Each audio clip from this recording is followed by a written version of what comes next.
Thanks. My love affair with the ampersand began in '83, and my father had purchased this red book for me that I saw in a used bookstore. Dungeon Dragons, fantasy adventure game, basic rulebook. Yeah, not so basic for a 6-year-old. But the green monster, leggy wizard, and stone staircase heading up into parts unknown was enough to ignite the spark of imagination that I would carry with me throughout my whole life. My father, he had played, so the game was not unknown to him. He and Tom Moldvay taught me that the D&D game has no losers nor winners. It is only gamers who relish exercising their imagination. And that's what it kickstarted for me. When I moved at 9, I was lucky enough to meet a neighbor who was the same age as me. Together, we would dive headlong into the world that Gary Gygax and Dave Arneson had created.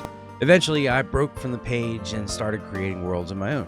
I drew so many maps that I think I cornered the market on graph paper. But nothing changed the game for me the way one module did. An impossibly imposing figure stood on a balcony flanked on either side by 2 silent stone gargoyles. His hands clenched the corner of his cape, pulling it close to his chest. His forlorn expression conveyed a sense of torment and angst. The creature seemed different to me than any monster that I had seen in the manual up to this point. There were no bared claws, no wings, no fur-covered body, no multiple eyes jutting out of a bulbous head, just the master of the castle having guests for dinner. And that castle was Ravenloft. The first time I played through I6 is burned in my memory. I was Wilson Tremblefoot, the halfling thief, stealer of the sun sword, wooer of Madame Eva. He was the last character I would use as a player for almost 2 decades. Right after I finished running through Ravenloft, I asked if I could borrow it to read it, and I never looked back. Off the strength of that module, I became a forever DM.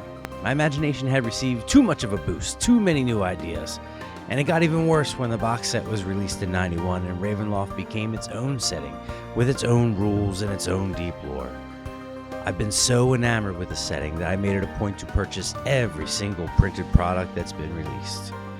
The Domain of Dread has meant so much to me that when I lost everything I owned and was homeless, my D&D books were the only thing that I managed to keep hold of. I've loved, in one way or another, every piece of D&D content that has ever been released. Even the material I've considered lackluster with uninspiring art. I've taken comfort knowing that somewhere, somebody's being exposed to the ampersand for the first time, maybe by a father, and their life is being enriched for it. The game has helped me make friends, learn how to draw and write, craft proper sentences, string players along on epic journeys that they themselves have helped to create in real time, brought me through the tough days of the pandemic, and given me the inspiration for this channel, Ravenlore. So, maybe my father and Tom Mulvey were wrong, because if that's not winning in D&D, I don't know what is. Thanks for your time. Don't get lost in the mist, and happy 50th to the greatest game ever.